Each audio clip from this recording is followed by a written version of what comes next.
السلام علیکم ورحمۃ اللہ وبرکاتہ۔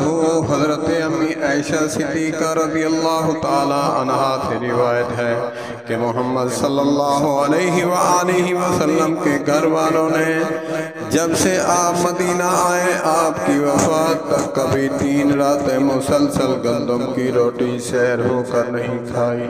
اللہ اکبر اللہ اکبر۔ پہلی حدیث میں تھا جو کی روٹی 2 دن مسلسل یا 2 ٹائم روٹی نہیں کھائی، یہاں تک کہ رسول اللہ صلی اللہ علیہ وآلہ وسلم اللہ سے جا ملے۔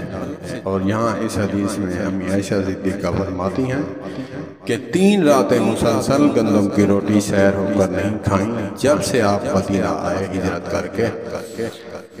اللہ پاک ہمیں بھی شکر ادا کرنا چاہیے اور کثرت سے محمد و آل محمد پر درود پاک پڑھنا چاہیے۔ اللہم صلی علی محمد وعلی آل محمد کما صلیت علی ابراہیم وعلی آل ابراہیم انکا حمید مجید۔ اللہم بارک علی محمد وعلی آل محمد کما بارکت علی ابراہیم وعلی آل ابراہیم انکا حمید مجید۔ والسلام علیکم ورحمۃ اللہ وبرکاتہ۔